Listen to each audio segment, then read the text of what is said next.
As you know, the Troika mission has concluded what it had to conclude. That's good news for Greece, and that's good news for the euro area. I was discussing with the Prime Minister the fiscal targets of Greece, the structural reforms which have to be undertaken by Greece.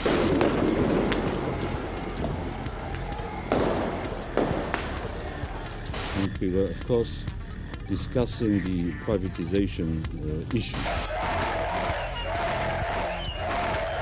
On that basis, I expect the Eurogroup to agree to additional financing to be provided to Greece under, of course, strict conditionality.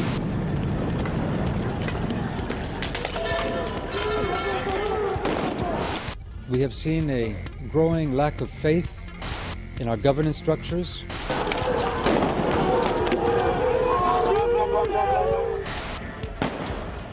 We are seeing the cohesion undermined, economic cohesion, political cohesion, and social cohesion. And it's a challenge which is not just for the future of Europe, but for the existence of Europe.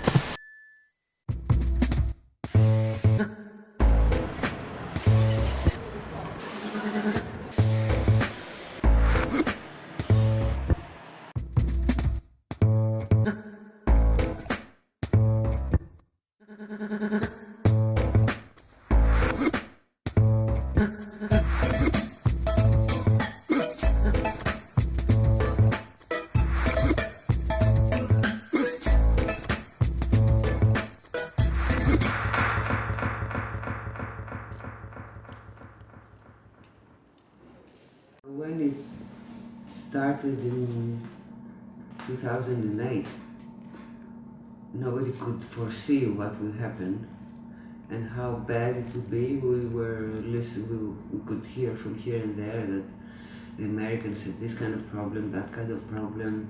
Our government said, you know, we are okay. The Greeks lived in a myth of prosperity and well-being and everything, and all of a sudden everything collapsed. And it was so quick that people had not the time to really organize their lives. It was like a horrible nightmare all of a sudden. Greece today is in a state of absolute collapse at all levels, financially, socially and politically. The country is facing the 7th year of a deep recession. At the same time, the Greek state is struggling with a huge public debt. In order to pay back the lenders, the Troika, consisting of the European Union Commission, the European Central Bank and the International Monetary Fund, has granted the Greek government several bailout packages, but this money comes at a high price. The government had signed 2 memoranda which gave the green light to raise taxes, introduce mass layoffs in the public sector, increase the retirement age to 67, and carry out a privatization program of public assets, among other things. Politicians and the media are talking about the salvation of the Greek people from the threat of bankruptcy and the guarantee of the wages and pensions of the Greek people. But reality is showing the opposite. The official jobless rate hit a new record high of almost 28% in June 2013. Everyone can feel that the real unemployment is more than 35%. But the shocking figure is that amongst the youth, the unemployment is more than 60%. Indeed, for those aged 15 to 24, the jobless rate registered a staggering 65% in May 2013. So almost 2 out of 3 young people are out of work. In the last 6 years alone, 1 million jobs have been destroyed. But even those who are still employed have to bear a massive reduction in their wages. You see an advertisement in the newspaper for a job that calls for somebody with a master's degree in this or that and this, highly qualified people. And you go there and they say it's something like 450 euro per month. And you go there and you find another 200 people waiting for the same job. And then one of them goes out and says, you know, one of the people of the company, and say, okay, the job will be paid 150, whoever wants it, you may stay, the others go away. I mean, they will create an army of unemployed youths, and not only young people, so they can come and find cheap labor like they do in Afghanistan or in Malaysia, and that's what their plan is for the whole of Southern Europe. That's the idea. Such low wages are not limited to some dodgy entrepreneurs on the black market. The state employment agency OAED offers a programme for temporary jobs. Workers in these 5-month positions at municipal and regional authorities earn less than €500. Almost every 1 or 2 months, we have new cuts in wages, we have new taxes, and it is calculated that the ability of Greek people to consume has fallen for more than 50% in the last 5 years. 4 million Greeks, in a population of 11 million, live below the poverty line, and almost 500,000 families have no monthly income at all. The number of people who live without electricity is about 300,000. We have people starving. We have children who cannot be vaccinated. We have people who do not have electricity or water supply in their houses anymore. Electricity bills and the water, and for water. They have all gone up. Everything is getting more expensive while the wages fall. It is dramatic. I mean, you can't say. Try to imagine the most dramatic thing. Try to imagine. And that's Greece right now. Actually, what I've seen is gentlemen with suits, you know, very well, young people going through the garbage to find food. Or, you know, trying to find oil tin cans to sell as metals, as scrap metal. We have a huge explosion of homelessness, of homeless people. You can see from their faces that some years ago they were just ordinary people, and this is a very shocking feeling for the Greek society. According to estimates, there are now over 20,000 homeless people all over Greece, although the real figure could be much higher. We started seeing friends who lost their jobs and they ended up in kitchen soups, cuisine on the street to find food, and they couldn't pay their rent and they couldn't pay their loans they had in the bank. And people started getting poorer and poorer, and of course started getting angrier and angrier as the time went by.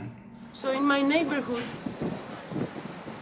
in order to help the people from going down in the garbage bin and searching for their own food, they put the bags with the food on top of the garbage bin with a note for the municipal workers: please do not throw its food for poor.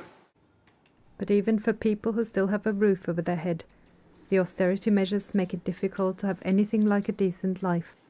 The government applied a very serious tax in the oil of heating. During the winter there was this phenomenon which was very, very interesting and at the same time very shocking, that people used to buy stoves for wood,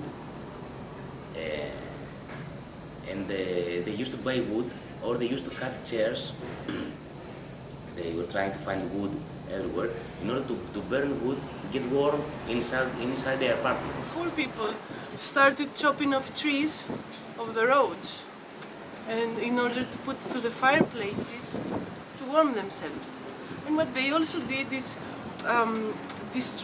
not destroy, but actually cut off window doors made out of wood in order to provide themselves with some cheap logs put to the fireplace.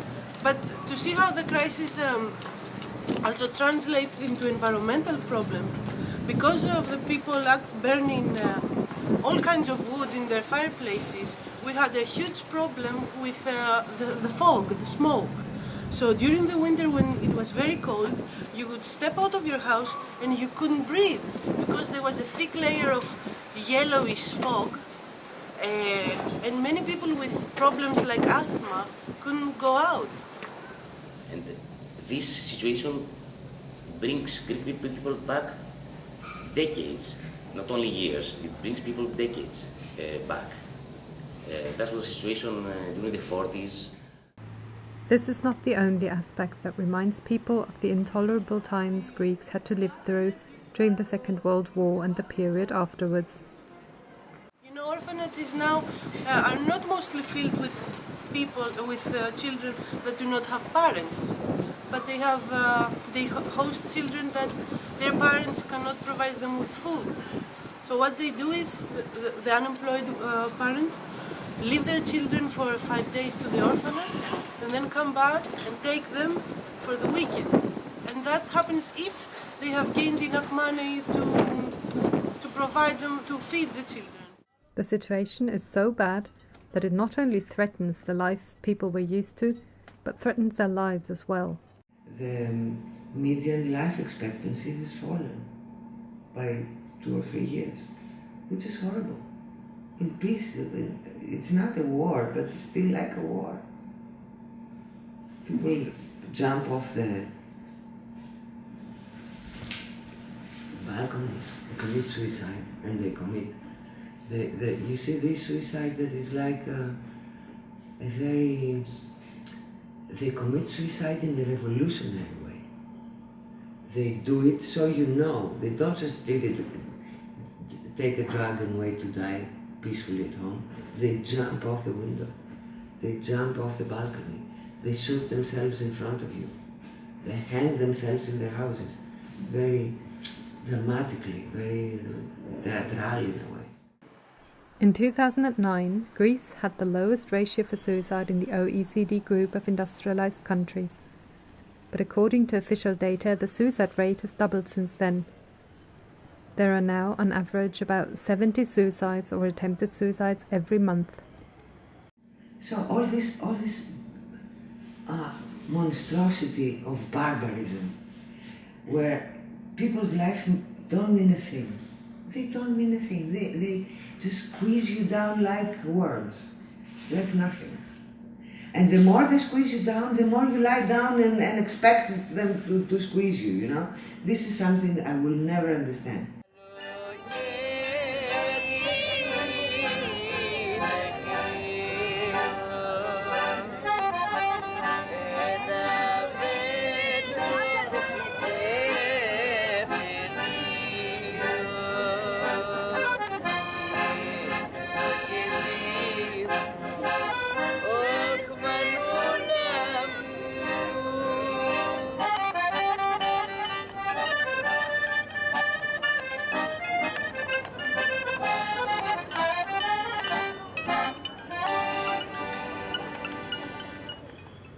It is not only the private sector that is witnessing a wave of layoffs. The workers in the public sector are being laid off in the tens of thousands. A total of 150,000 government jobs will have been cut by 2015. Whenever the system wanted to hit a group of people, they started by saying bad things about them. Let's say the working people of the public sector. They started, just saying how lazy they were and how they didn't like their job and how they had got their jobs through strange ways of political, favors and stuff.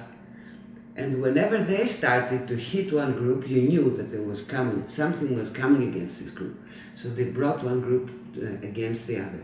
The farmers, and then the workers, and then the people working in the specific industry, and then the doctors, and you knew it. And that was a huge problem, because until now their propaganda is still going on, that, which is the neoliberal, the Milton Friedman doctrine.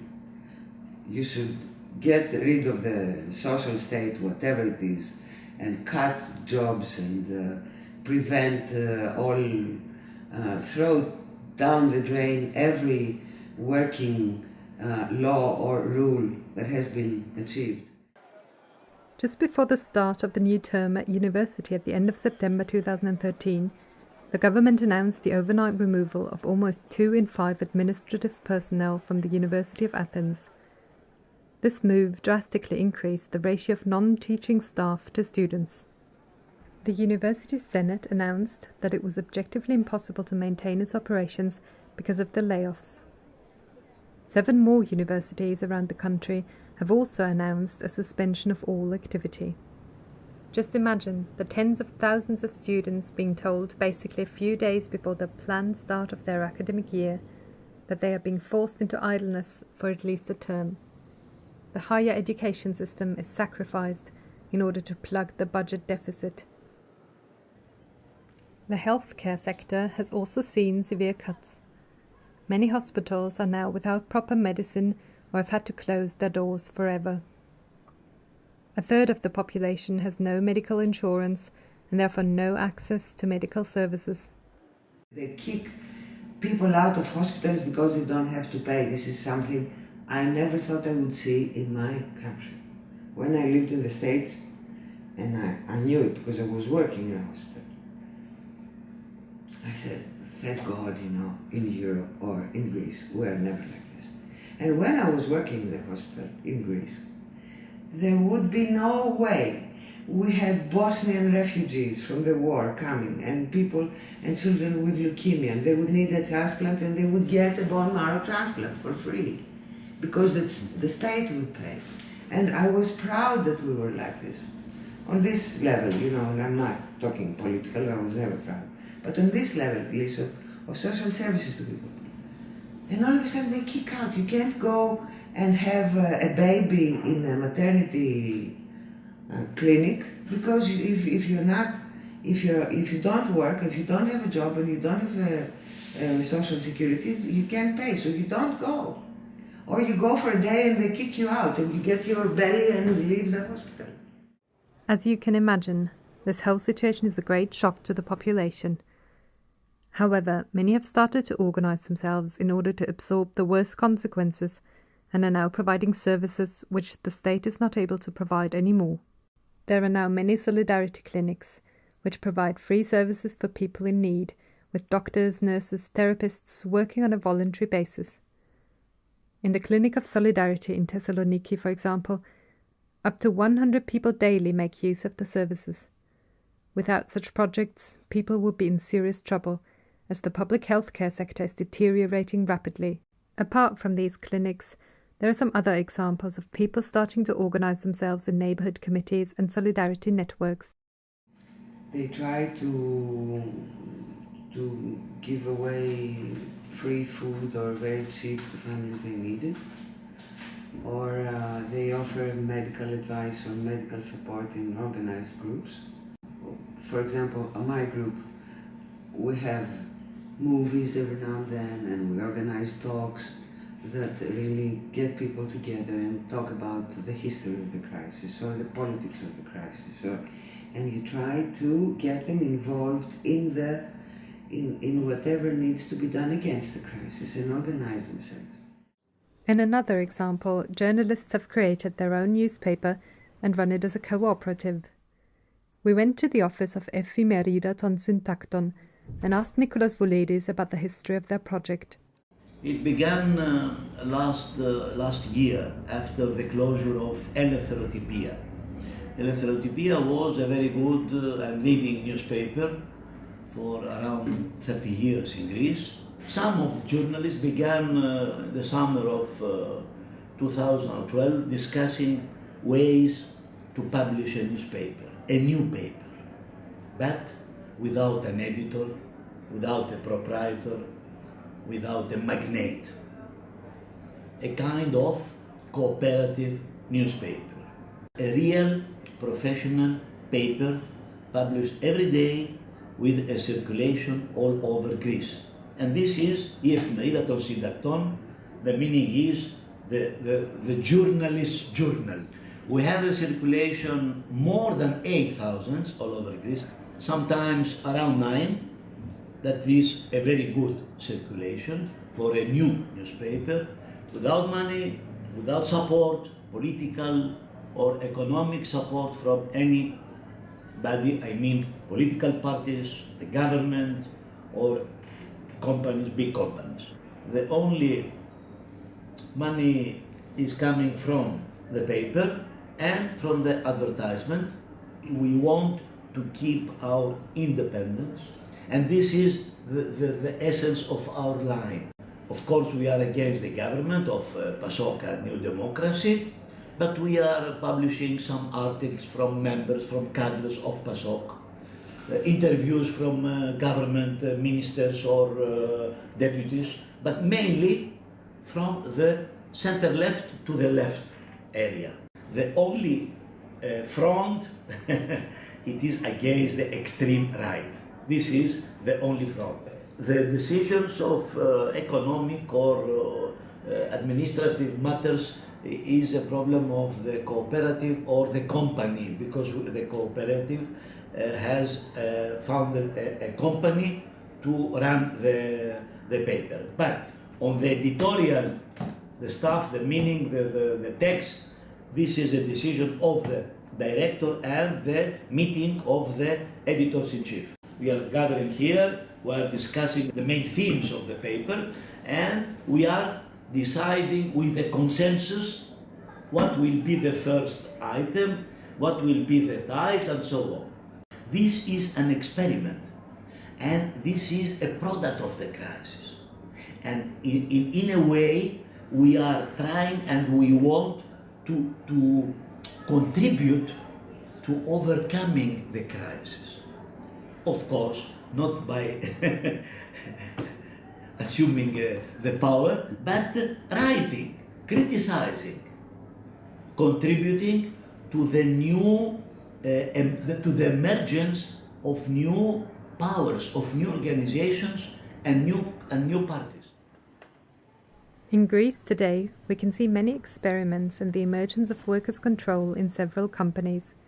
Viome, for example, is a building materials factory in Thessaloniki, which was abandoned by its owner, and the workers have been unpaid since May 2011. The workers organized a general assembly of the workers and decided to occupy the factory and operate it under direct democratic workers' control. After a year-long struggle that has attracted attention and solidarity in Greece and worldwide, they kick-started production without a boss in February 2013. Another huge shock the Greek people have experienced was in June 2013, when from one day to the other, the Samaras government announced the closure of the public broadcaster ERT as part of a bid to meet the bailout obligations. Basically, without any prior discussion, the government passed an unprecedented decree, which meant that the historic state television and radio had to cease transmitting. This includes 5 state TV channels, 29 radio stations around Greece, and also means the loss of around 2,700 jobs. This measure sparked a huge movement against the closure of ERT and in solidarity with the workers at ERT. Furthermore, the closure prompted 2 general strikes, which hit government offices, schools, hospitals, and public transport. We spoke to Lucas Panougias, who was a member of the ERT choir at the ERT headquarters in Athens. Αυτό το κλείσιμο της ΕΡΤ έγινε γιατί η πολιτική μας ηγεσία είναι υποταγμένη στα συμφέροντα, είτε ελληνικά είναι αυτά, είτε ξένα συμφέροντα, είναι απόλυτα υποταγμένη. Ακολουθώντας λοιπόν τις οδηγίες που τους δώσανε, αποφάσισαν ξαφνικά να πρωτοτυπήσουν παγκόσμια και να κλείσουν τη δημόσια ραδιοτηλεόραση της Ελλάδας. Government propaganda is trying to persuade Greek people that they have closed down a debt-ridden organization. Let's see how debt-ridden ERT really was. In 2011, ERT made a profit of 57 million euros, after paying 83 million euros in taxes, 26 million euros in VAT payments, 33 million euros in national insurance payments, and 24 million euros in other tax payments. In 2012, ERT contributed another 84 million euros in taxes. In the first 5 months of 2013, ERT's budget had a surplus of 40 million euros.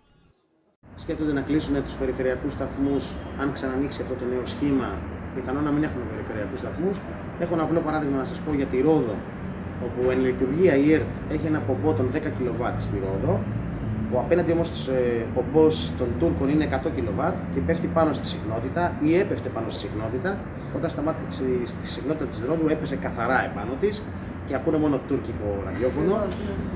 Τα νησιά μας είναι αυτά που πλήττονται περισσότερο, γιατί στην υπηρετική Ελλάδα αναλογικά μας εκπέμπουν τα φίλια μέσα, οι τοπικοί σταθμοί που εκπέμπουν ΕΡΤ.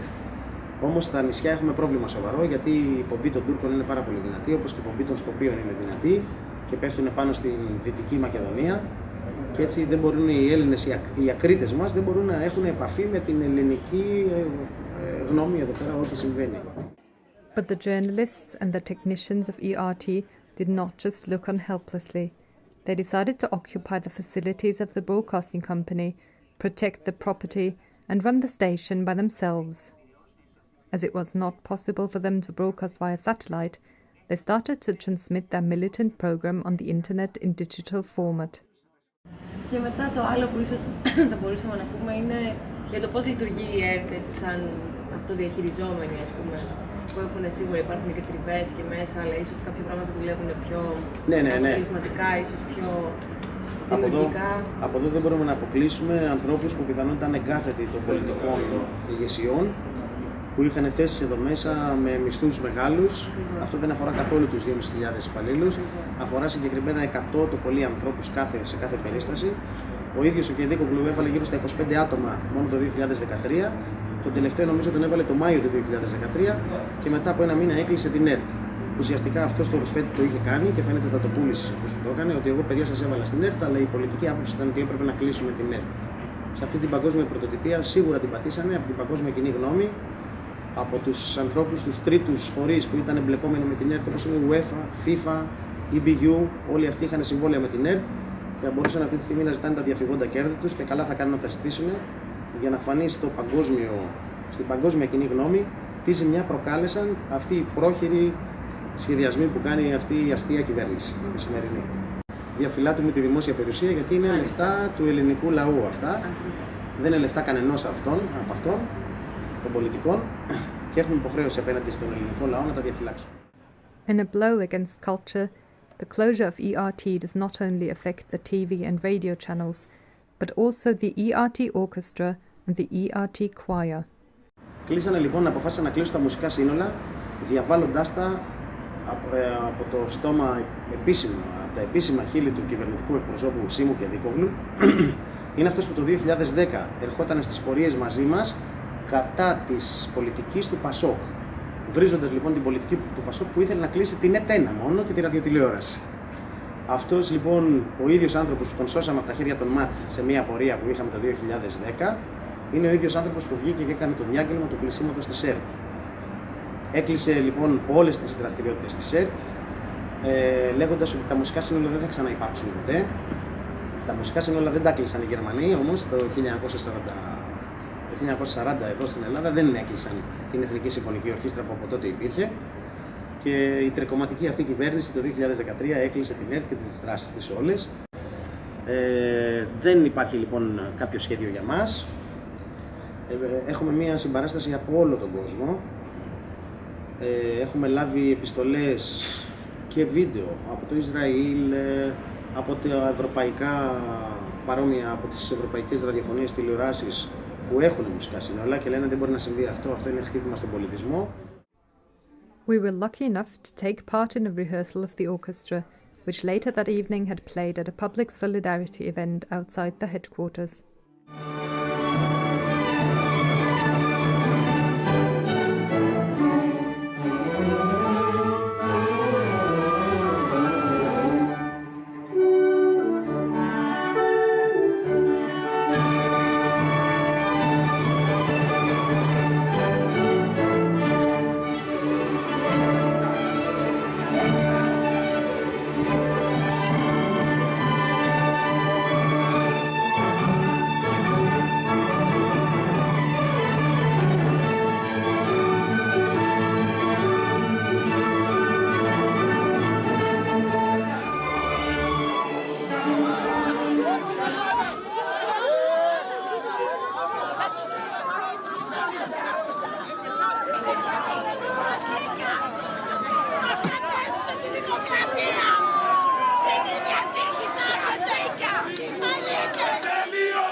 In the end, after workers had kept broadcasting live for 5 months, riot police raided the headquarters. In the dead of night, they stormed the building using tear gas to gain entry. The police formed a cordon round the building before going from room to evacuate protesters. They arrested those who refused to go. The sudden closure of a 75-year-old institution is seen by many Greeks as an attack on democracy. The way the state and the police forces are behaving brings back memories of the military dictatorship of the 60s and 70s.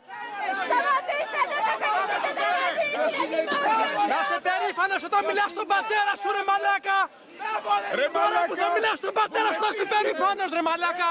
Να είσαι περήφανος ρε αρχίδι.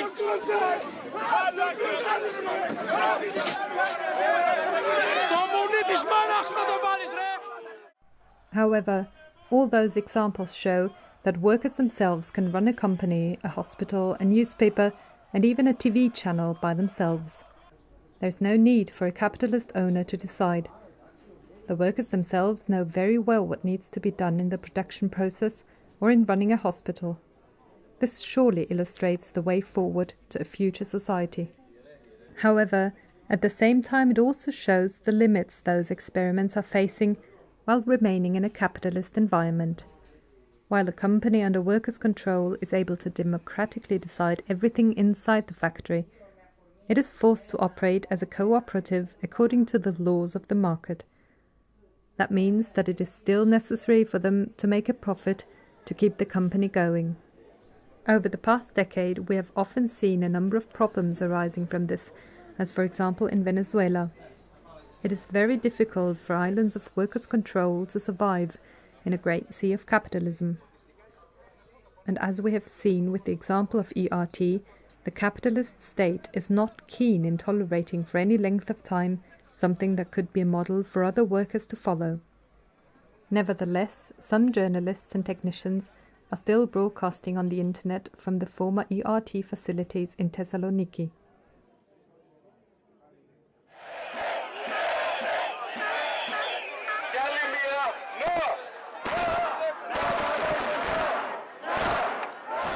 In the last few years, Greek people have been out on the streets in countless demonstrations and occupations of squares, fighting against austerity measures. Actually, this movement, that was mainly in Sidama Square, but in all the big city squares of Greece, believed that they could win. They were inspired by the big revolutionary movement of the Arab world. There was an opinion poll that showed that more from 60% of the people that were asked believed that this movement could win the government, that the government would not pass the memorandum because it was massive. But of course the government managed to pass the memorandum. They voted despite the small crisis they had. And after this there was a period of disappointment for many of the working class and the youth that didn't last long. After this we had very massive working class struggles, general strikes that were really different than the previous period. These general strikes had massive support, and they were massive on the streets, and there was a difference in the political slogans. They were political this time, not only fight for better wages, fight for better pensions, but down to the government and one political solution. And this was a very different language that the working class started to speak. Since the beginning of the crisis, workers have gone on several 24-hour and even 48-hour strikes, adding up to an incredible total number of around 30 strike days. While in many other countries a general strike to counter cuts would be a big step forward, many in Greece believe that those general strikes have become a means not to change something fundamentally, but just to let off steam. While the workers and youth have fought many times in a courageous manner on the streets and have had to face heavy police repression, the trade union bureaucracy is shunning away from a major confrontation with the government. There has to be a perspective for them. They can't have a struggle, a fight like this forever without a specific target. During the massive movement in solidarity with the occupation of the state broadcasting station ERT, the mood for more radical measures was ripe. This should be a call for an indefinite general strike, because there was this huge support from the people, and many trade union leaders and whole confederations have supported the idea of indefinite general strike. But there's the general confederation that did not such a thing. It did not call for general strike. Nowadays, the working class is the absolute majority in Greek society. And by workers, we not only mean blue-collar workers operating on the factory floor, but also white-collar workers in an office, for example. That includes everyone who subsists on a wage, or, in Marxist terms, everyone who has to sell his or her labour power to a member of the capitalist class. And although workers are the ones producing almost all the wealth in the economy, they are the ones who have to bear the brunt when things get worse. One way for workers to defend their rights is a strike or a general strike. So just imagine an indefinite all-out general strike. Not a light bulb shines, not a telephone rings, not a wheel turns when workers all over the country down tools. In this way, one could also see who holds real power in their hands. But once the country grinds to a halt in an all-out general strike, the focus would shift from the purely economic level to the political level. As I said, they said that we must now have a political solution. There must be a change of power. And this is a revolutionary element in the situation, which expressed itself in the massive vote for Syriza and the collapse of the PASOK party. In the elections of June 2012, the Social Democratic Party PASOK, after having been the largest party in the outgoing coalition government, saw an unprecedented electoral collapse by 30 percentage points to just around 13%.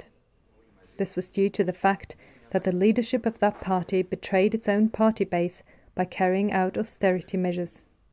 The left coalition of Syriza, on the other hand, increased its share from not even 5% in the June 2009 elections to almost 27%. So there was a big swing of the working class to Syriza. The working class now believes that wants Syriza to become its tool to change things, to express itself in power.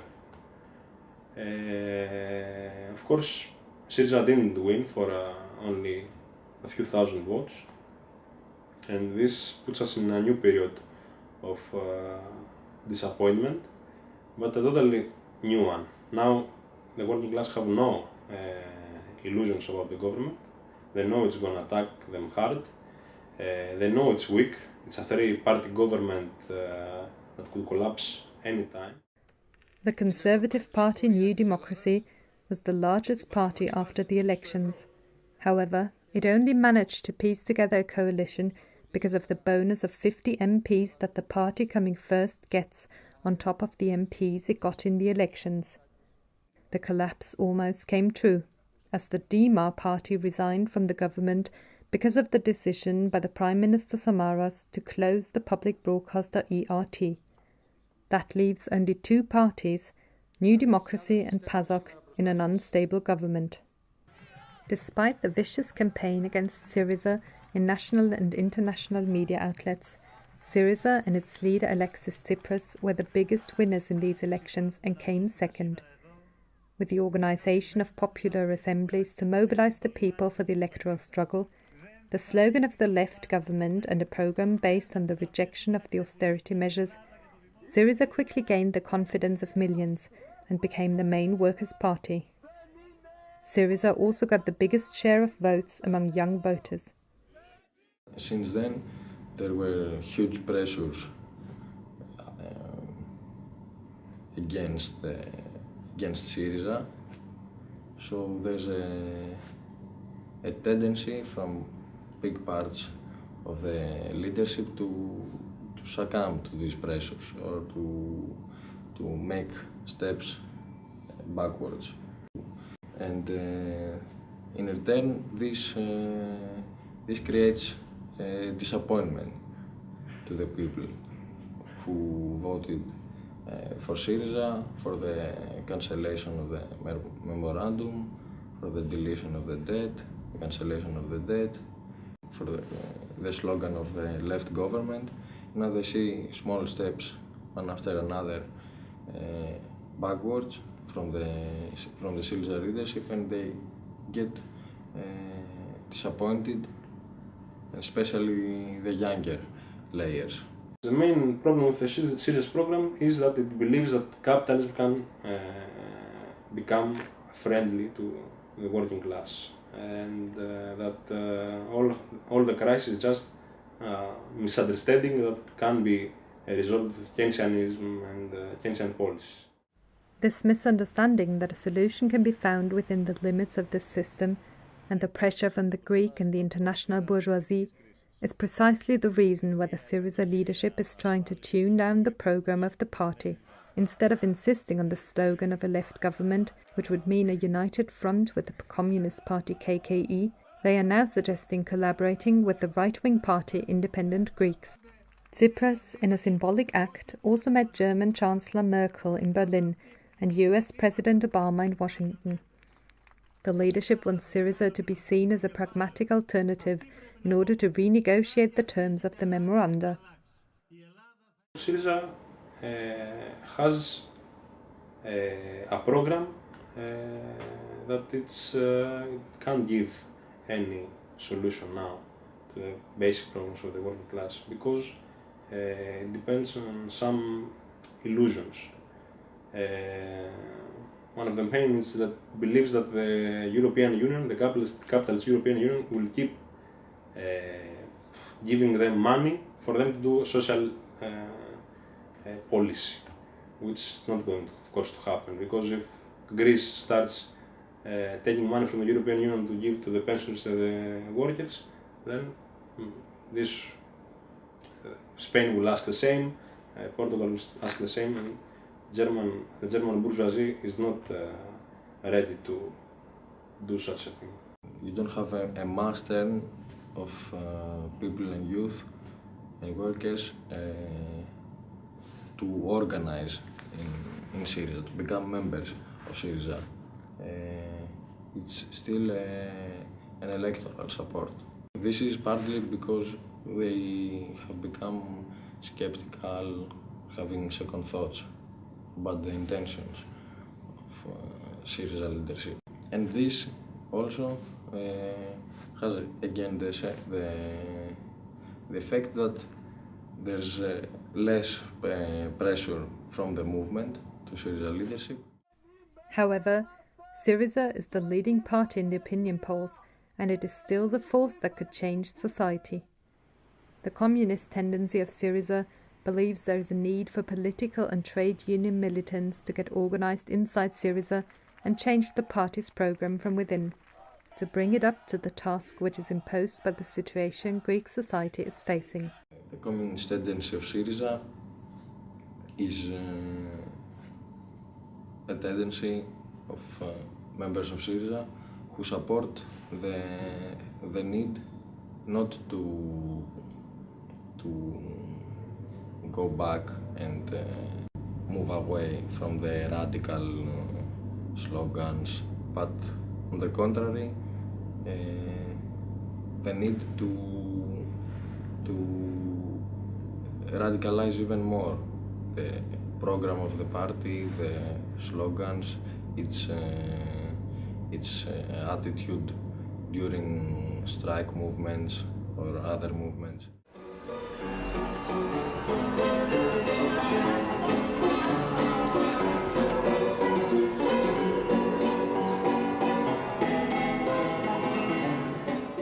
In order to come to a deeper understanding about what should be done about the crisis and what programme should be put forward, we first have to analyse the real cause of this crisis, because in the last analysis it is vital not to cure this and that problem of the crisis, but to pull out the root of the problem altogether. In London, we visited Alan Woods, editor of the In Defence of Marxism website. Alan has been following closely the worldwide economic crisis and also the political events in Greece over the past few years. You see, I know Greece quite well. I mean, I was in Greece, I've been travelling to Greece for many years. And I can tell you that just 5 or 6 years ago, the living standards in Athens, for example, weren't much different from the living standards here in London or any other European cities. Seemed to be quite prosperous and people were well off and so on. And now it's collapsed with terrifying speed. So the question is, how can it happen that a country in Western Europe, where living standards just a few years ago had been comparable to that of other industrial nations, can experience such a collapse in a short period of time? This is the most serious, the deepest crisis, probably for 200 years. Even the orthodox economists now admit it's the most serious crisis for 60 years. That is to say, the most serious crisis since the Great Depression of the 1930s. But I think it's far deeper than that. I don't think that there's ever been a crisis of these dimensions, perhaps in the history of capitalism.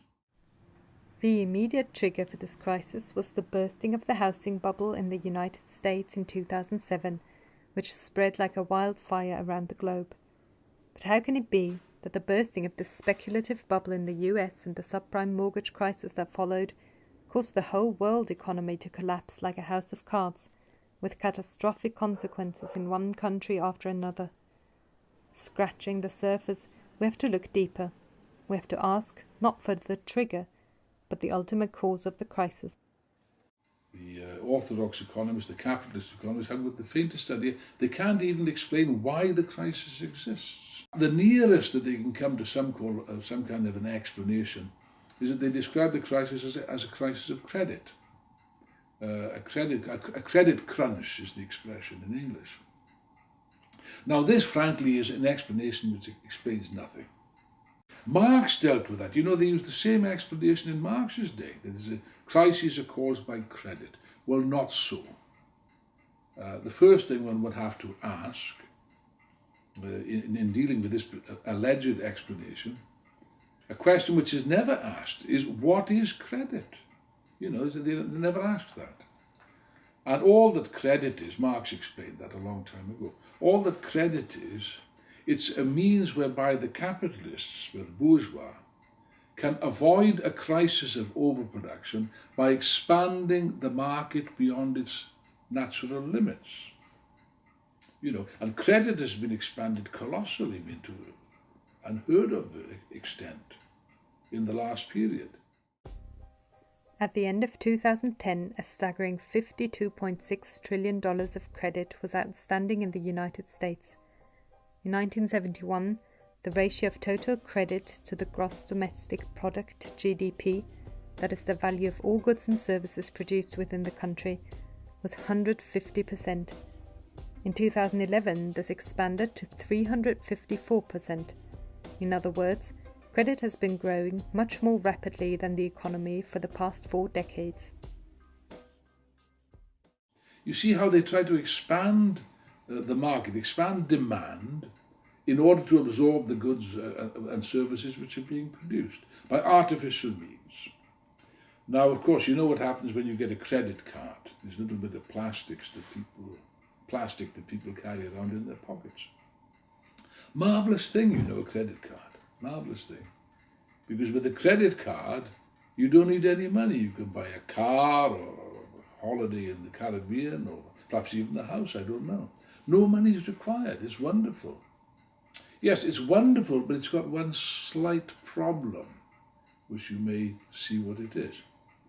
Sooner or later you have to pay this back. And furthermore, you have to pay it back with interest. In many countries like the US, the UK, Ireland and Spain, there had been a massive boom in house prices, particularly after the mild economic recession in the OECD countries of 2001. House prices had never risen so much and so fast. Cheap credit from the banks and mortgage lenders enabled homeowners to borrow hugely on the back of their house values. At one point, American homeowners were taking $1 trillion each year out of the value of their homes to spend. This fueled consumer spending and economic growth, as well as the stock market. But it was all based on a lie. No real values were being created. Indeed, US and British householders were saving nothing. Household saving rates had dropped from 13% of disposable income in the 1990s to negative rates in 2005. On the other hand, for example, Fannie Mae and Freddie Mac, the huge mortgage insurers, had lent 50 times as much as their assets. The credit-fueled economy was a huge bubble waiting to burst, and it did.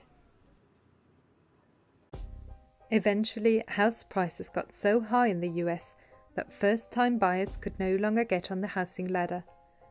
They had been encouraged to buy homes with subprime mortgages, in effect loans that required no deposits, no proof of income, and no initial payments for the first 6 months. These loans were cynically sold to people who very soon realized that they could not maintain the payments. Eventually, the housing bubble was pricked, leading to the collapse of summer 2007.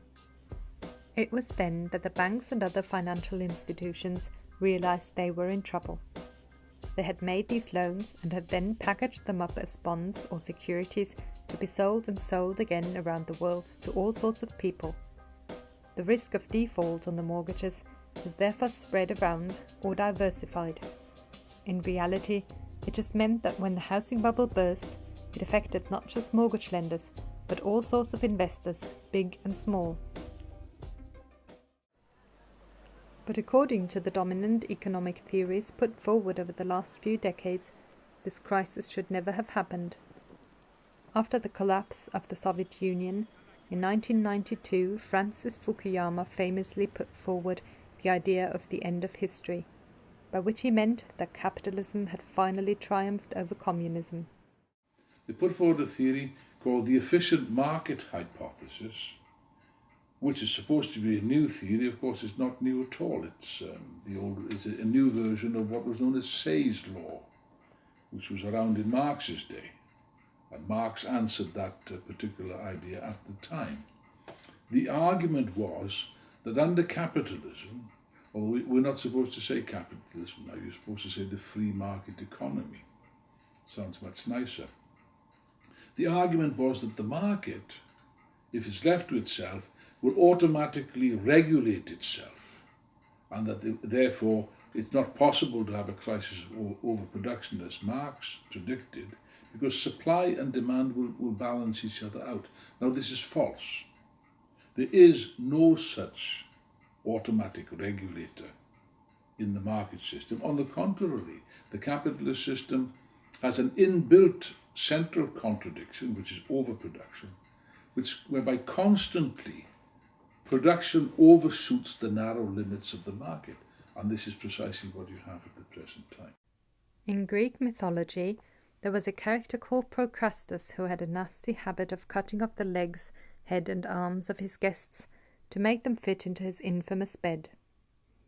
Nowadays, the capitalist system resembles the bed of Procrustes. The bourgeoisie is systematically destroying the means of production in order to make them fit into the narrow limits of the capitalist system.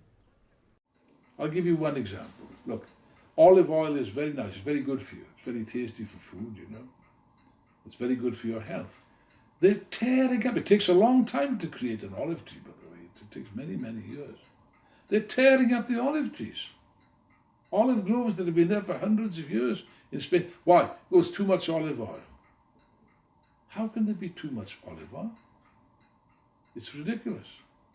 There's too much olive oil for the narrow limits of the capitalist system. That doesn't mean that there is no need for olives, olive oil, or any other foodstuffs. Quite the opposite.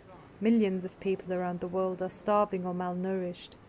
It just simply means that these olives or any other foodstuffs that cannot be sold for a satisfactory amount of money are being destroyed. In the capitalist economy, the main incentive for producing, let's say, a car is to make profit.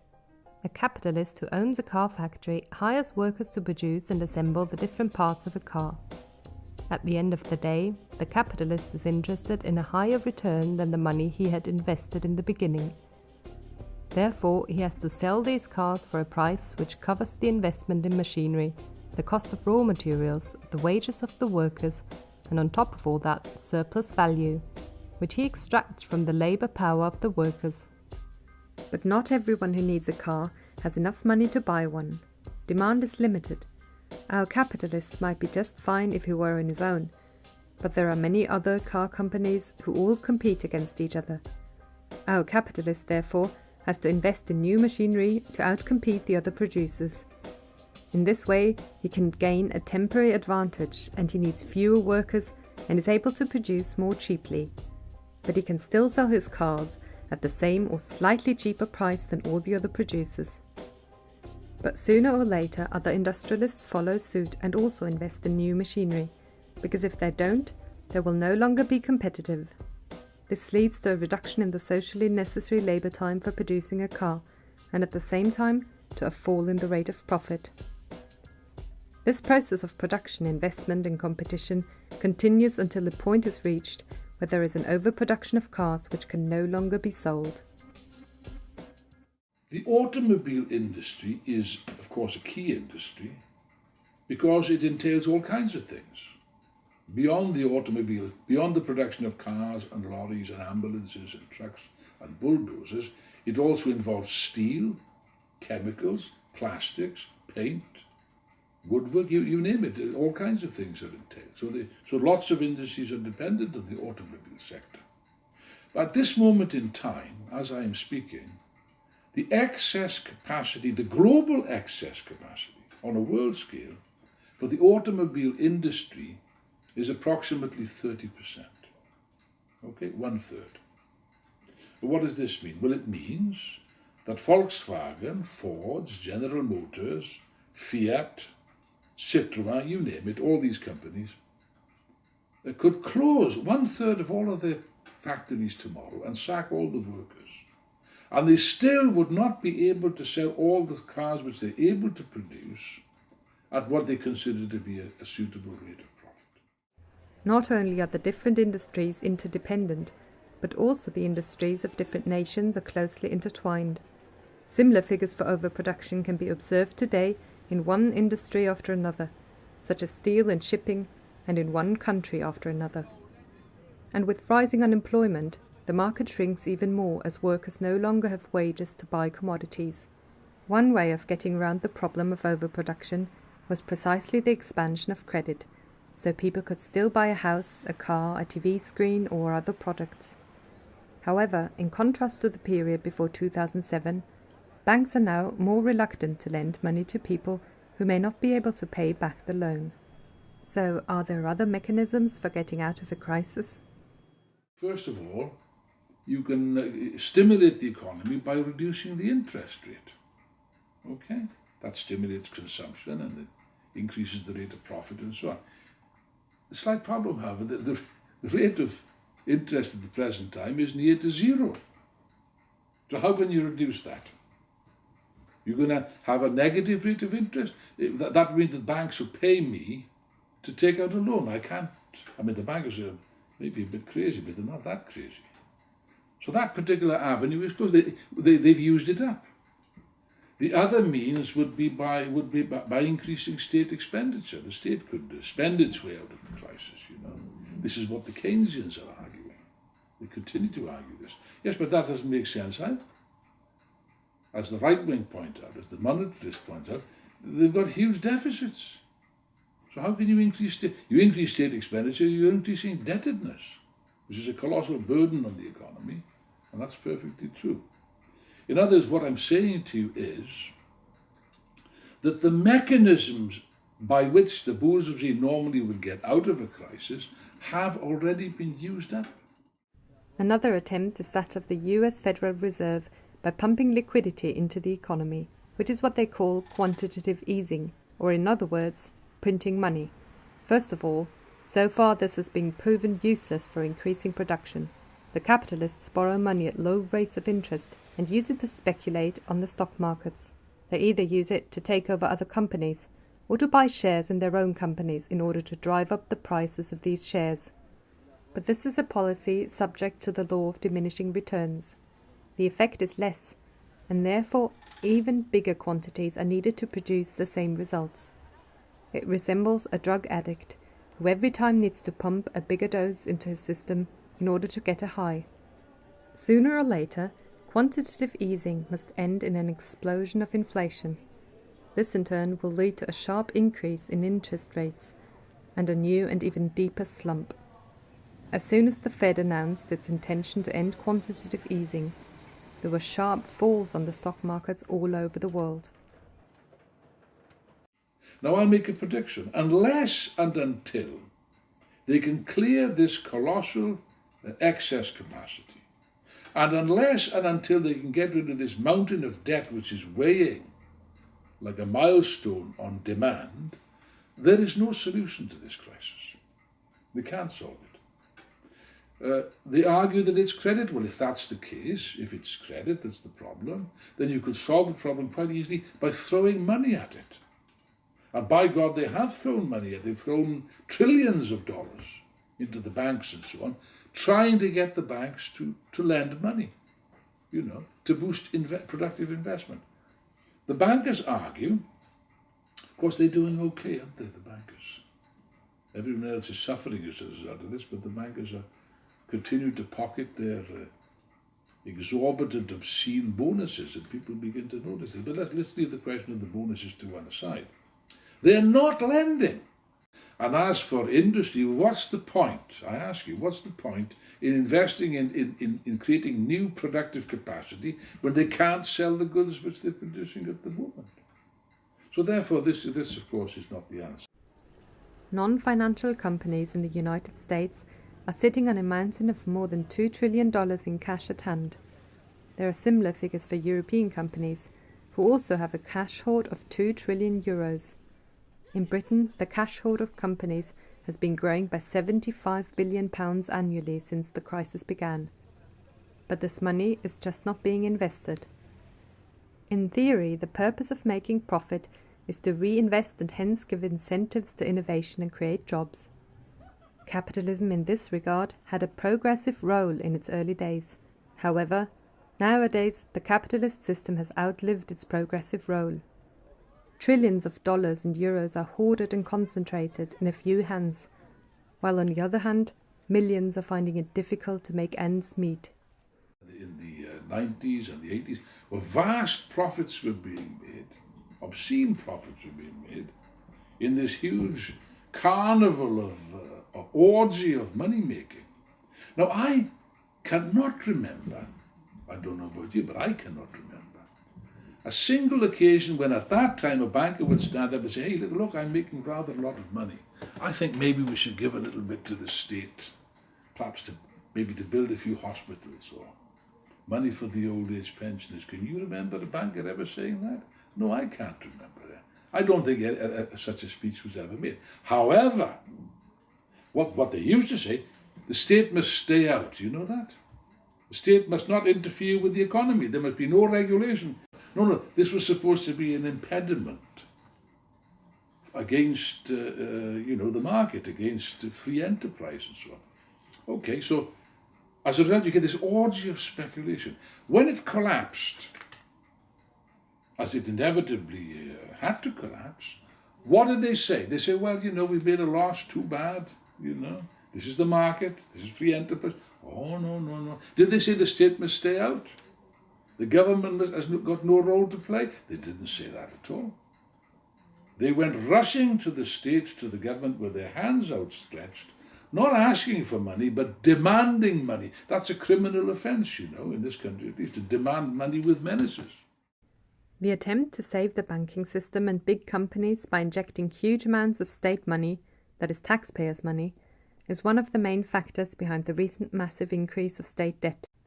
In 2008, The Greek debt with 112.9% of GDP was already quite high. It jumped to 160.5% in the first quarter of 2013 due to the recession and bailouts, and is forecasted to rise even more. Greece had to undergo a haircut, meaning a partial default in 2012, but still needed more cash in order not to default completely. The Greek government signed 2 memoranda of understanding with the Troika in order to receive rescue packages. But this is a euphemism. We are fooled into believing that the European Union, the European Central Bank and the IMF are helping the Greek people. Well, not so. Between March 2010 and June 2013, the Troika transferred a total of 23 installments comprising €206.9 billion. 28% were used for the recapitalization of Greek banks, and about 50% went straight to the creditors of the Greek state, which are mainly German, French and other banks, instead of letting the creditors bear the risk for which they had received high interest payments before. 0.43% went to the Greek share of the ESM, the European Stability Mechanism. About 22% went into the national budget or couldn't be definitely attributed anymore. But if you look closer, a big part of this particular share, or about 16% of the total money, was actually used for the payment of interest. Therefore, only about 6% of the tranches made its way into the national budget. In other words, a total of 94%, or €194.8 billion, of the so-called rescue package was used to help out not the Greek people, but the financial sector. And moreover, from the €12 billion that made it into the national budget, 10 billion were put into military spending. Only a really tiny fraction was used for wages and pensions. Now the European Union, the Germans and so on, are pressurizing the Greeks all the time, putting extreme pressure to cut and cut and cut. They said the Greeks are spending too much. Well, ask the Greeks whether they're spending too much. They haven't got any money to spend. Austerity, meaning cut wages, cut pensions, cut social services, cut money from health or education, cut, to be able to pay your debt. But once you get into this austerity thing, then recession comes, backslashes, to your face, and the product of the country, the GDP, falls immensely, so the debt rises and you never have money to pay back. The idea is cut money, learn to live, that's what they told us. That was another psychological experiment, they used, and they always do when the IMF comes in. They make you feel guilty, that you are responsible for whatever happened. You Greeks were lazy, your expenses were above whatever you gained, so you have to be punished. And you sit in a corner and say, my God, I spent too much and I don't have to pay, now I have to suffer. And that became a common sense to everybody. They have enslaved us, they keep pouring loans and loans and loans that we'll never be able to pay back. And the European people should know that we will never get their loans back. And they should stop it and help us through this at least. Stop giving us money we can't pay back. The Greek and European politicians are trying to assure us that the Troika program is successful, that there are signs of recovery and that people's hardships are finally paying off. But quite the opposite is true. It's made the crisis worse. The more you cut spending and slash public services and so on, and cut old age pensions and the rest, well, you're reducing demand, aren't you? You're increasing unemployment. All they've succeeded in doing for the last 3 years is push Greece over a precipice, push Greece into a deep recession. But you see, if unemployment increases, work it out. Demand decreases, people are spending less, and taxation also decreases. Therefore, the deficit in Greece is not shrinking. On the contrary, the deficit will increase if they haven't got any tax revenue. Of course, the rich don't pay taxes. That's been exposed in Greece. It was a big scandal because they concealed the fact that the bankers and the shipping magnates and the tourist millionaires and members of the government, both the ruling party and the PASOK, have been avoiding paying taxes. People know this. The total fall of the GDP from 2008 to 2013 accounts to 25%, from 240 billion euros to 180 billion euros. And although the declared aim of the Troika programme was the reduction of the public debt, it achieved precisely the opposite. You know, sometimes we say, you made the plan was a mistake. No, it was not a mistake. The plan was very, very successful to get us to where we are now. That was the plan from the very beginning. It was not like we didn't, reach the targets. The targets were not to be reached from the very beginning. It took us some time to realize that. The British Hellenic Chamber of Commerce warned that Greece risks becoming a failed state, threatening to destabilise its continental neighbours. This comes just at a time when Greece took over the EU Presidency in January 2014.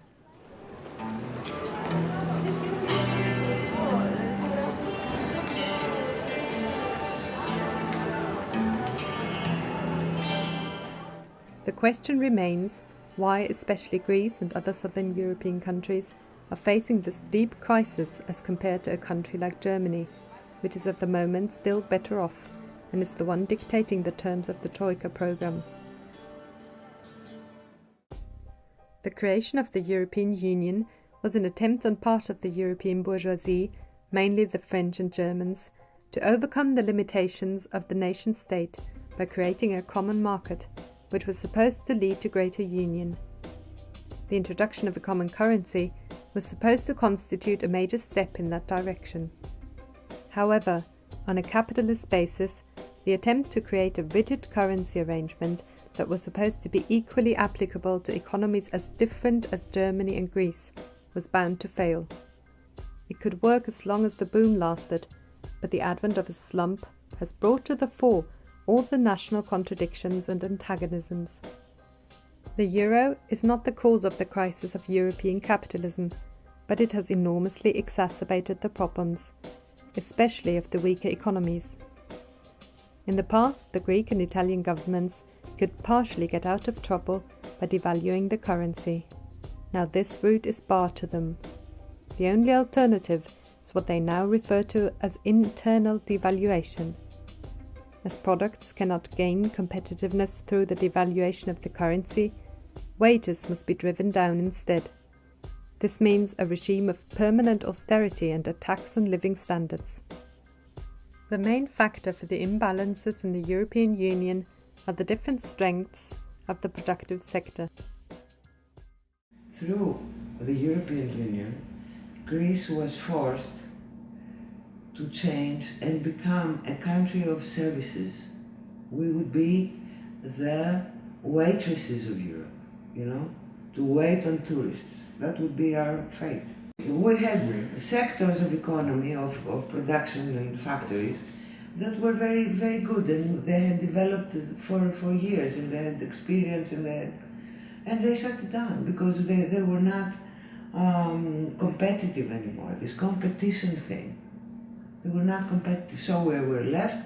No, the farming sector was going down the drain because the guidelines were given by the European Union. Everything was, planned by the European Union. The main source of success of Germany is its position on the world market of industrial goods.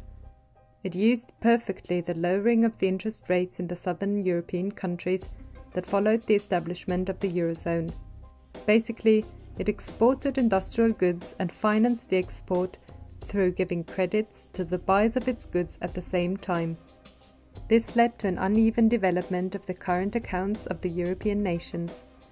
In 1998, the balance of Germany's current account was minus 0.6% of the GDP, but it managed to increase this to plus 6.1% in 2010. That means that Germany's income by exporting goods and services is greater than what it spends on imports. At the same time, the balance of the Greek current account fell from minus 3.2 to minus 12.1% of the GDP in the same period. Money was coming in from the European Union. The European Union wanted Greeks to have money to buy their products, or the BMWs, or the, I don't know, the arms and the ships and the submarines and everything. So we were given money. They knew that we didn't handle it correctly. They didn't intervene when they should, okay? And all of a sudden we were flat on our backs. And they could see it coming, they didn't stop it, and then they found this guinea pig, Greece, to apply a new model of neoliberal change. The German bourgeoisie used the pre-crisis period to strengthen its position on the world market and invest in its productive capacity. It could only achieve this through massively casualizing its own labour market in order to lower labour costs. On a world scale, Germany is now the second biggest exporter after China. However, the same policies that the German bourgeoisie is implementing through the Troika in southern Europe is undermining its own export market. There have already been reports that German exports fell as it delivered less to its Eurozone neighbours. Europeans should waken up, because it will, if the South goes down, and we will all go down, see what happens in Portugal, in Spain, Italy's debt, public debt, is exceeding 2 trillion. So when the South goes down, the rest of Europe will suffer as well.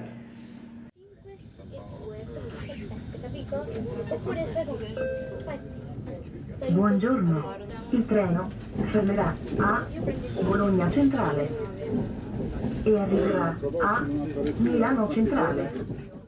Italy's public debt constitutes almost a quarter of the total debt in the Eurozone. We got curious about this startling figure and went to Milan. There we spoke to Claudio Bellotti, who wrote a book with the Italian title Crisi, Debito, Default, Rompere con l'Utopia, which in English means Crisis, Debt, Default, Break with the Utopia. What we see almost everywhere, certainly in Greece, in Italy, but also in Spain, in Germany, is that the existing political system, the existing political parties, both on the right and the so-called reformist party, I mean the socialist parties, the social democratic parties, or the Democratic Party in Italy, all these try to cling together, to come closer to each other, because they are all so they are called by the ruling class to fulfill their national duty, as they put it. It is to save what they call the nation, which means to save their banks, their enterprises, and their money, basically. And it's almost like a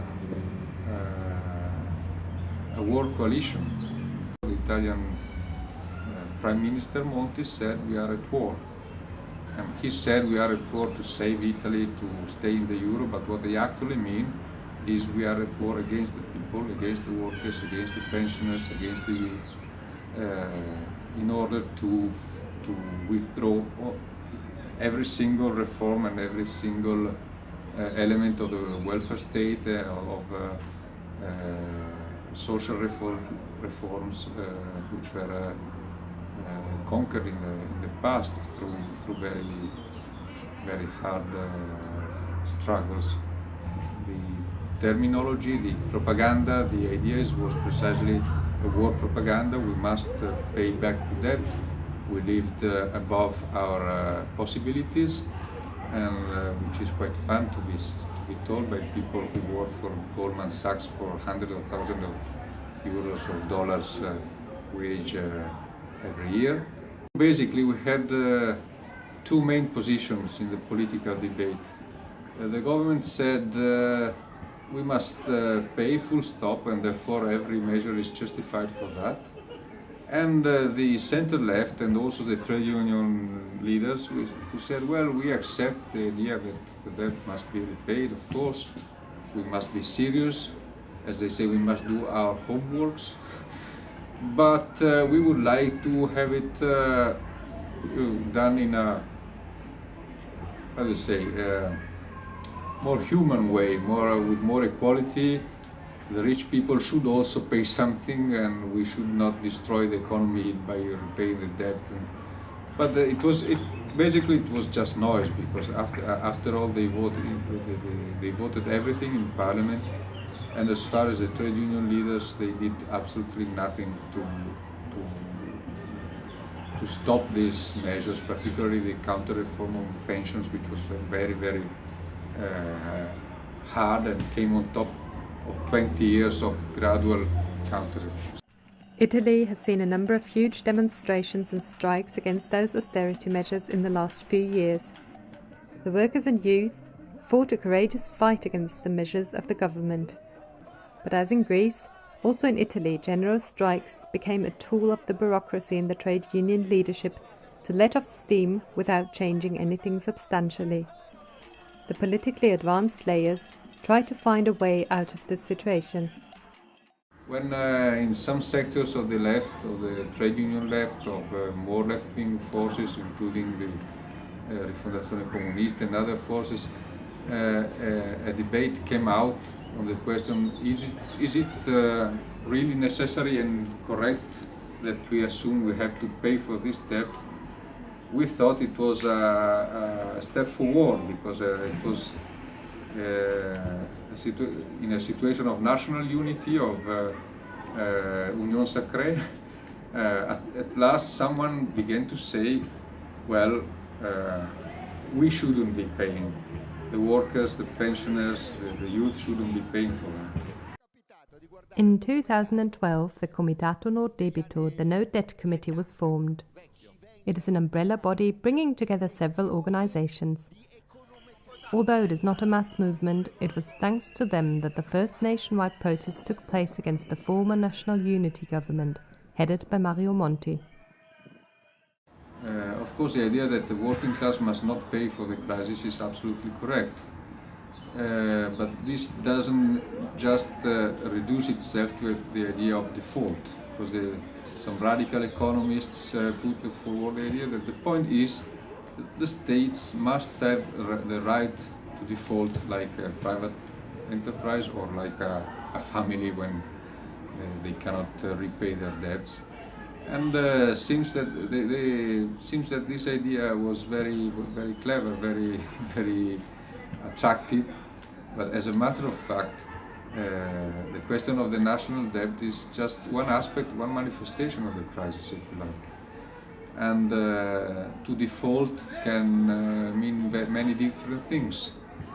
In many revolutions in history, debts were not repaid, of course, starting from the Russian Revolution, the French Revolution, and so on.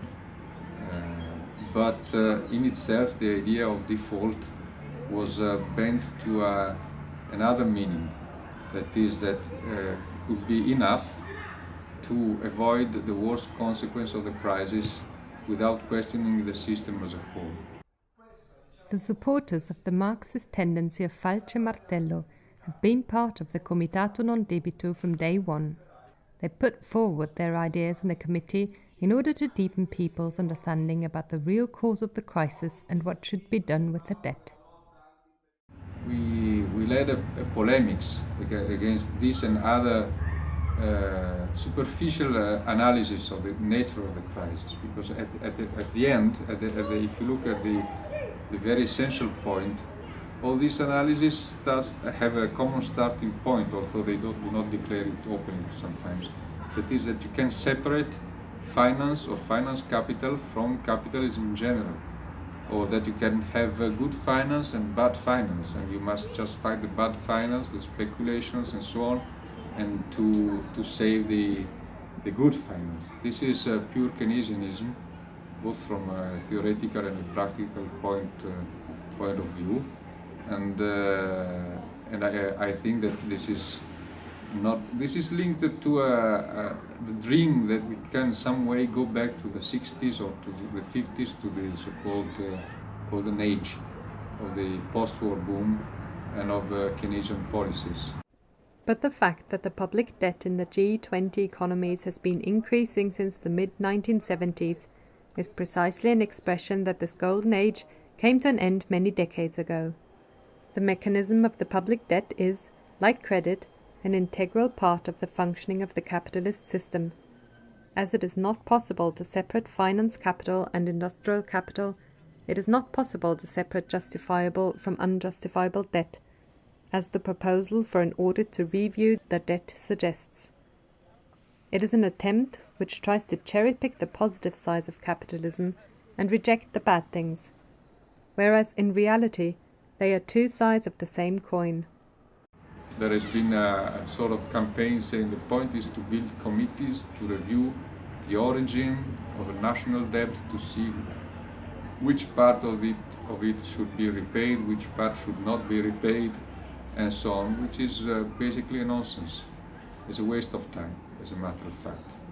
The point is not to enlighten the people on their misery. The people know very well that the situation is becoming miserable. The point is to indicate how to organize the necessary strength to resist and to overthrow these governments, which are now putting forward basically all the same policies. The mechanism of public debt has become the means whereby a few big moneylenders are making a lot of money due to returns from interest on the debt, and paying back this debt at all costs is now sacrificing the living standards of entire nations. The idea that the solution is to refuse to pay the debt or some parts of the debt while remaining within the Eurozone or capitalism in general is typical of utopian ideas. First of all, within the system the creditors have legally attested rights to their returns, even if a particular contract is considered immoral by some. An ethical viewpoint will take us no step forward. A state which does not pay back its debt would feel the combined wrath of the international capitalist class. And secondly, no creditor would ever give any money to a state which refuses to pay back its debt, which raises the question of how the state would continue to finance itself. Such a step can only be linked to an explanation of the general functioning of the capitalist system and the overcoming of the same. It would bluntly state the question of power and has therefore revolutionary implications. In our opinion, this is exactly on the order of the day. When you look around today, it is becoming clearer that this system offers no way out. In one country after another, the crisis is deepening. In every country, the bourgeoisie is trying to restore economic equilibrium, but at the same time is therefore destroying the social and political equilibrium, not only in Europe. It is a worldwide crisis that has worldwide revolutionary implications. In the last decade, Latin America was the hotspot for revolutionary mass movements. It was replaced by the Arab world, where in the last few years we saw a number of revolutionary movements that toppled dictators, such as in Egypt or Tunisia. Inspired by these movements, people in southern Europe, in Greece, Spain or Portugal, took to the streets. Even in the US, we saw the inspiring Occupy movement or the anti-austerity demonstrations in Wisconsin. What's more, some of the so-called emerging economies like Turkey and Brazil have been shaken by mass movements. For humankind to get out of this miserable situation, the first step would be a left government coming to power in one country. A left-wing government in a position like Greece or like Italy or Spain should advance some very clear points. First of all, the rejection of these austerity plans. We are not prepared to to pay 1 more cent from the pensions or from the state education or from welfare in general. Another important point is the question of unemployment, which is exploding everywhere, and therefore the question of a real and serious reduction of the working week and also of the working life, because everywhere they are forcing people to work for longer, not only longer hours, but longer years in their life. Another thing that will be done through a left government is to stop destroying and selling the property of the public sector. It will stop, and we'll try to gain back whatever has been given. We will have a strong social state, meaning that we have to work hard for the health system and the education system. The money will go there. The money won't go to the lenders. They should know that. There's also the need of the Syriza leadership to be clear about cancelling the debt of the Greek state, and because it's a question of either you close the hospitals and you stop giving medicine to the pensioners and the sick people, or you cancel the debt. There's no other choice. There's no third option. These sort of points, which are not the solution, but measures of initial self-defense in order to avoid this catastrophe which is impending upon us.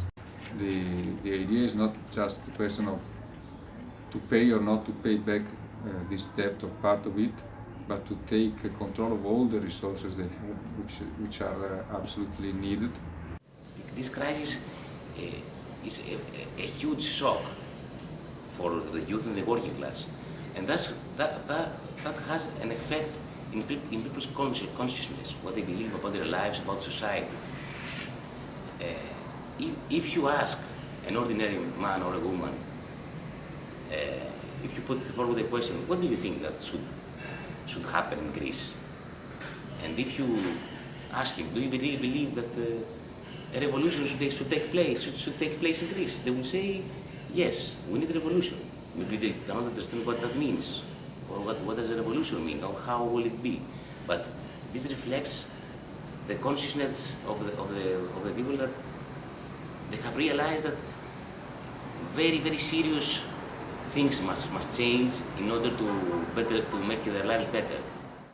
In this deep crisis that Greek capitalism faces, there can be no real reforms, not even a slight rise of the wages. Without measures, without steps that clash with the limits of the capitalist system of production. What needs to be done is for the working class and the poor coming actually to power. It can be actually realized by a revolutionary and radical party and a radical program in order to give these workers an actual plan, and by plan I mean a planned economy.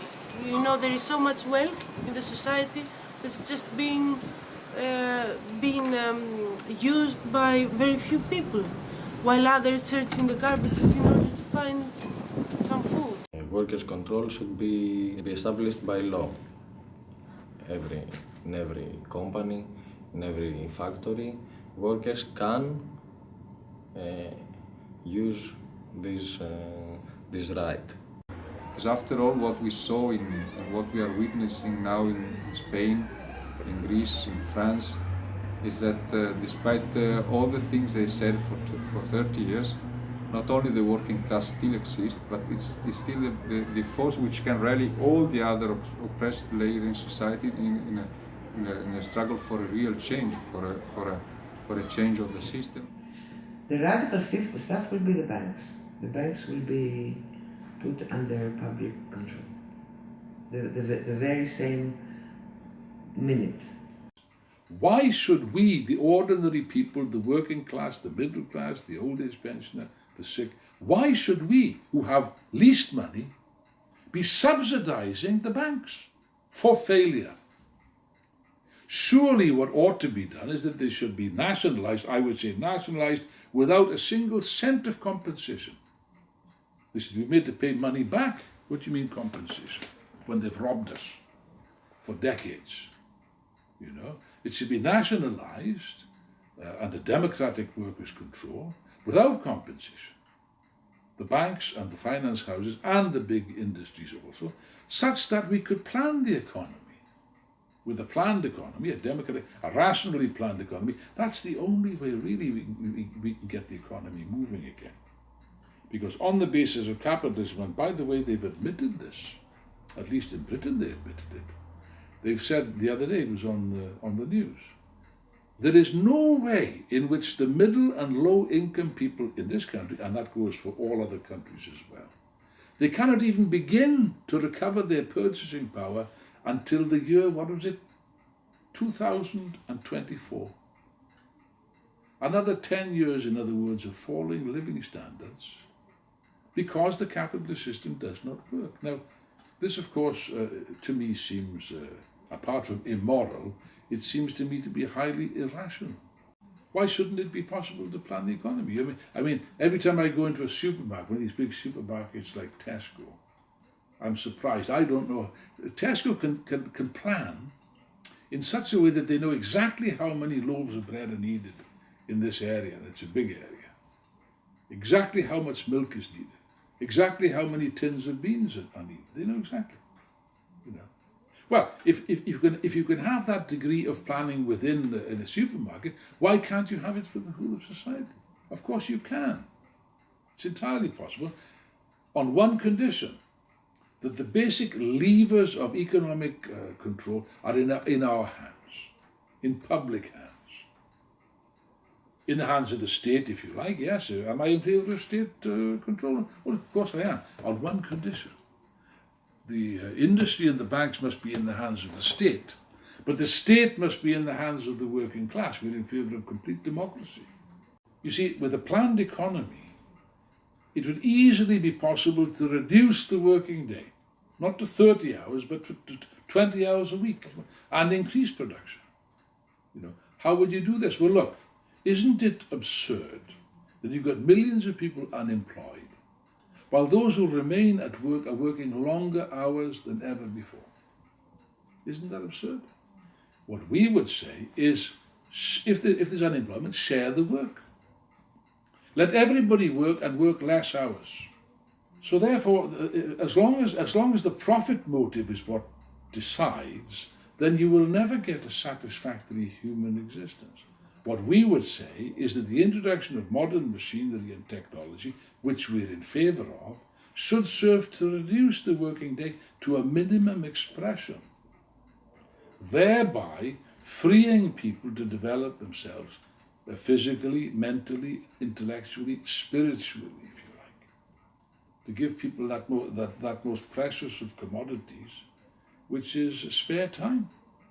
As Aristotle explained that 2,300 years ago, when he said in the Metaphysics, man begins to philosophize when the needs of life are provided. That's the real meaning of socialism. When Engels said that socialism is mankind's leap from the realm of necessity to the realm of freedom. The only program that can give a solution to the working class, the socialist program, a program that will organize the economy in a democratic way, and of course a program that cannot give solution only in national limits, but in only if it implies itself in the whole of Europe. So we say socialist solution for Greece and a socialist solution for the whole of Europe. Well, Europe is an historically evolved entity. There is a European identity. Europe should be united. I mean, for too long, Europe has been the scene of wars and conflicts and senseless conflicts and barbarism. We're in favour of the unity of Europe. Yes, but on a capitalist basis, that is not possible. The whole experience of the European Union demonstrates that. And by the way, it's entirely possible, in my view, that the euro will collapse. It's entirely possible. Not certain, because they might just manage to pull things together. But it will not survive in its old form anyway. And in any case, the whole thing is breaking down. Far from eliminating nationalism and chauvinism and racism, they've enormously increased. If the Greek workers were to take power, let's say if Syriza, if Tsipras had a socialist policy, a genuine socialist policy, would take power in Greece and then appeal to the workers of Spain, of Italy and France to follow his example, as Lenin and Trotsky did in the time of the Bolshevik Revolution. Just think of the impact that would have. I think it would have a far bigger impact on people's minds than the Russian Revolution of 1917. And therefore, it would be possible to unify Europe on the basis of a common socialist plan of production, which would pool the resources. Now just imagine that. Europe has got huge resources, not just of industry, but agriculture, which they can't use. This crisis is so big that when you come out of it and look back, you will realize that you can never go back there to this cruelty and this barbarism of capitalism. You will realize that. But people have to see with their own eyes. Humankind is now in a turning point in which we have to decide. People have to make their minds up that it is necessary to put an end to this system, which has outlived its usefulness, which is completely senile, reactionary, retrograde and so on, and take into their hands the running of society.